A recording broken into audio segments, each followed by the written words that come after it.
All right, I'm back. Ah, children. So we were talking about major minors and stuff, and let me just verify that there was the last one. Yes. Okay. So next ones are find the equation from the graph, and so um, we got this here. Let's go with. Oh man, I'm gonna have to count 1, 2, 3, 4, 5, 6. 1, 2, 3, 4, 5, 6. 1, 2, 1, 2. Now, here's the funny thing about this one is that it actually has a box like this. I'm pretty sure it has a box already. And then it has your asymptotes, of course, like this. And then we need to just fill in these guys here. Again, these hyperbolas are not like parabolas. They kind of just keep going. Parabolas don't have asymptotes like this. Anyways, find the equation from this. Okay, well, you could see that we have an x major of 6, and it's the major because this is where the foci and all that kind of stuff would be. I have a y minor of 2, and so let's put it all together. So an x major, centered at 0, 6, and then a y minor of 2, and, well, that's it. And so 36, and then 4. Okay, awesome. Let's do another one. 10 to 31. So I have a shifted one. Oh man, here we go again. So I got 1, 2, 3, 1, 2, 3, 4. Here we go. And the box. Oh man, I'm not really good at all this, okay? I'm going to try really hard. So I got a -1 and I got 7. So 4, 5, 6, 7, -1, and it goes up until the -1 here. Oh man. 1, 2, 3. 1, 2, 3. So that was at 4. Now that's, well, not. So, oh my goodness. There we go. Whoosh, whoosh, whoosh, whoosh. Okay. And then they graph it like this and like this. Okay, good enough. So we're centered here at 3 and -4. And then we're going major minor stuff is the boxes again. If you could see, I'm going a major distance of 4 and a minor distance of 3. Again, it's not because this 4 is the bigger one. It's because this is the major axis where your foci and stuff are. And so that's another X major, but it's now centered at 3. And then, oh, hold on. That's my plus sign. And then a minus sign, y plus 4, because it's a -4 down there. And then a 3 distance, and equals 1. Of course, you just make it 16 and 9, and you're done with that, so not too bad. Oh, man. Drop my page. Okay.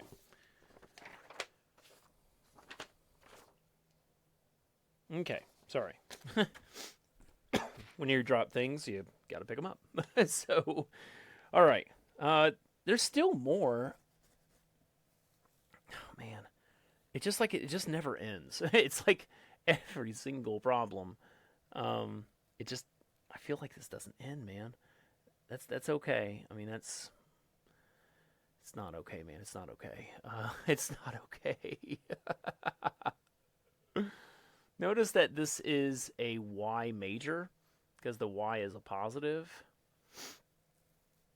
Graph it, find the foci, find the asymptotes. I mean, it is so relentless, bro.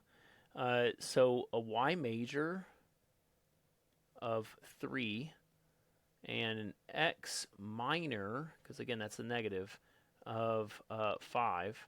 Okay. And I'm centered at x value of 1, y value of -2. I think I messed that up one time, so just kind of be careful with that kind of thing. So we got a 1, a -2. There's my center. For my box, I'm going to go 3 for my y's. 1, 2, 3. 1, 2, 3. And then 5 for the x's. 1, 2, 3, 4, 5. 1, 2, 3, 4, 5. And so this is my box. Okay. And my asymptotes. Okay. Now there's a Y major, and so what happens is that it looks kind of like on this side here. So it's going to follow those asymptotes. I know this is, oh, whoa, whoa, whoa, whoa, whoa, whoa, whoa. From the center here, from the center. There's your vertices. Okay, there you go. Oy. Probably should use more colors more often, but there you go. Okay, so now that we graphed it, that's awesome. So how do you find the foci? The foci squared is, again, the major squared plus the minor squared. So we have a 9 and a 25. And that's a 34. And so my focus distance is plus or minus the square root of 34, which does not reduce. Remember that the center is at 1, -2. And so then we're going to have to put it on the Y because that's my major. And there we go. There's my foci. Okay, awesome. And then now asymptotes. Y equals plus or minus. Again, the Y distance. Here's your Y distance is a 4. Your X distance is a 5. So 3/5. And then X minus 1. And then plus, I think it's going to be -2 actually. Because that's negative. Just inside opposites, outside regular, I guess. So there you go. How they actually want it in my math lab, unfortunately, they want the 2 over here for whatever reason. Because, I mean, that totally makes sense that I have to do it their way, right? Okay. There we go. Okay, so I got to complete the square, which is mega huge. I got a second complete the square, which is mega huge. And then I've got a tiny application. And then I got a, I think that's it. I got a GeoGebra, but I don't think I could show it. So, oh well. Here we go. So 10, 2, 43. So this one's a really big problem. And although it's interesting, I think I've just have had like interesting overload. You don't do all your homework all at once, do you? Because that would just be so much math at once. Like even I have my limits. Because there's no numbers in the front, you can. Oh, whoa! There's a minus there. You can group these pretty quickly. Now watch this. Okay. Okay, so I did a lot of things. Technically, this is all like a group here, and that's a group. You don't have to have those parentheses. But notice that this negative here has got to be right here because we're going to use it for hyperbola stuff. But because this is also negative, I'm going to factor the negatives out and make that a positive. So that's a little different. Also, move this to the other side. I don't know how that happened. Okay, well, whatever. There, move this to the other side, and there we go. Complete the square. -6 divided by 2 is a -3. -3 squared is a 9. 10 over 2 is a 5. 5 squared is 25.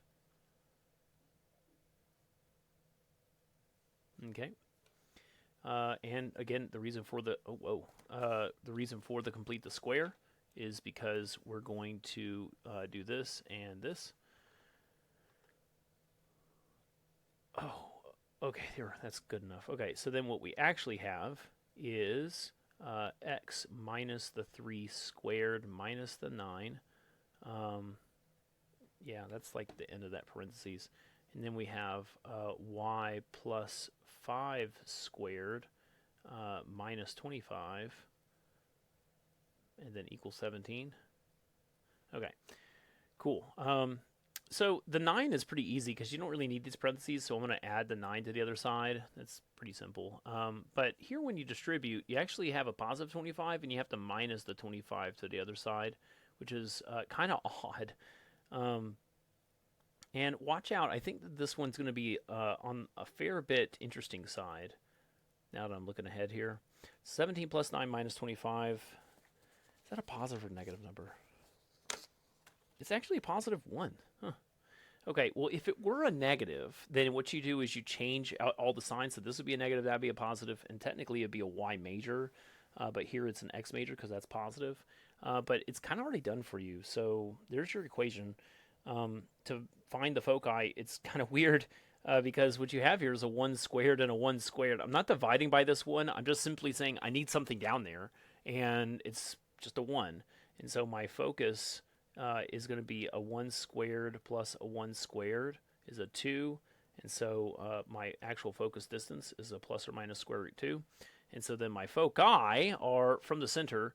I have a 3, negative 5 is my center. But then this is going to go on the major. And, well, this is the major because that's positive.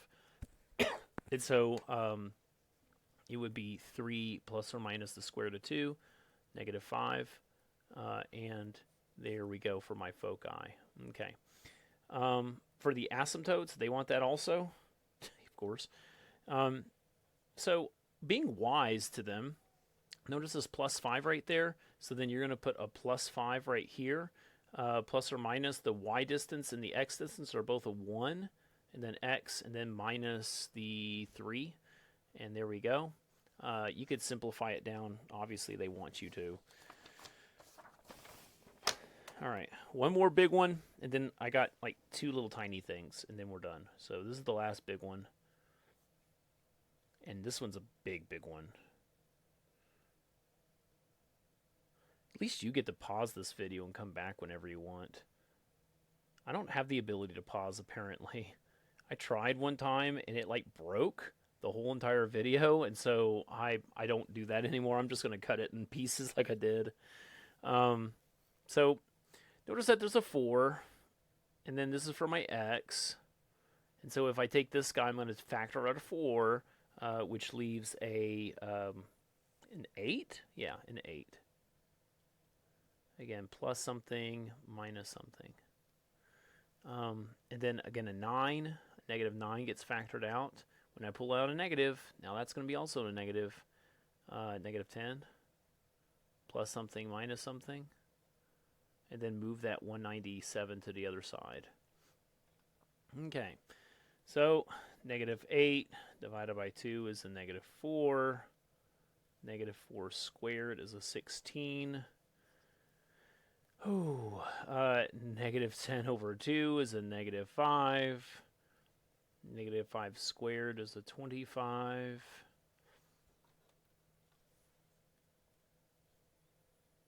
So x minus 4 squared minus the 16, still on the inside there.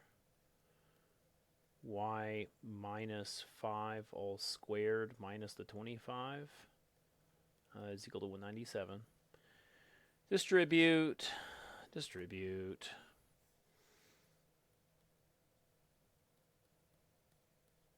And so then we got 4 times 16 is 64. But notice 2 negatives are going to make a positive. 9 times 25 is 225. So subtract, add. Man, there's so much writing. And this stylus, this new one, is this new drawing tablet's hurting my hand. Anyways, this is equal to 36. Again, if it were a negative, you would just have to switch a lot of signs. 4 times 9 just happens to be 36, so when you divide by that on both sides, you just get the opposites, which we saw from the last video, which I got wrong the first time I did it. So just be careful. Okay, and there you go. There's your equation. I think that's what they want. So, gosh, still got more.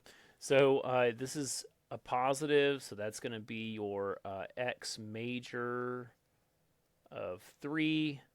We have a y minor of 2. And so my focus squared is going to be a 9 plus 4 is a 13. So my focus distance is plus or minus square root 13. Doesn't reduce. My center's at 4, negative 5. Or I'm sorry, 4, 5. And so because it's an x major, I put it on the x-axis, that kind of thing. There's my foci. My asymptotes, I'm just going to go ahead and do the -5 on this side. My y distance was a 2. My x distance is a 3. Again, I'm talking majors and minors. It's right here and right here. But it's not just because of major minor, it's because of the x and the y. Okay, so y over x. It's just slope, is y over x. So there we go. Awesome. Okay, now, 2 last problems, and they're much more tinier. So 10 to 63. Now, I call this the houses problem. I've seen this one before, and it might be actually from the algebra 1414 class. I can't remember, but I didn't like it there either. And so I feel like I have to do it because I don't really like it. So if I don't like it, you don't like it either, kind of thing, and I should probably do it. Okay, so there's these 2 houses, and they're shaped like, I don't know, kind of like these half ellipse thingies, but they're actually hyperbolas. Okay, and they're facing one another, so there's like windows and all that stuff there. Well, the distance here from this point to this point is kind of what we're looking at. They're wanting to know what's that distance between them, like between the tip of this roof and the tip of that roof. What's that distance? Okay, so how far apart? Well, that total distance, you see there's like a center right here, and then you got these hyperbolas, and those are the majors. And so it's actually going to be distance is equal to 2 times your major. So if I find my major, I just say 2 times it, and we're done. Well, you know what's really funny is that, yet again, 625 times the 225 makes this huge number. So when you divide it to the other side, they just get the opposites. And so you're going to get the 225 here, and here you're going to get the 625 and a 1. So now you're ready. Now this is the major because it's a positive. Doesn't matter about this, numerics. So your major is actually going to be the square root of 225 because that's your major squared. And so then that's cool, but then I need 2 times it. So d is going to be 2 times the square root of 225. And you do all the math, and it actually just equals 30. So that's kind of nice. All right, and then the last problem is GeoGebra number 21. And I don't have anything here for it. It just says, given 2 foci points, find the equation. Do it in class on a hyperbola. There's just nothing for me to put here. So I'm sorry. I don't know. It's more of like a hands-on thing. And I'm just not allowed to show that. So there we go. So I'm done. Thank you very much. Have a great day.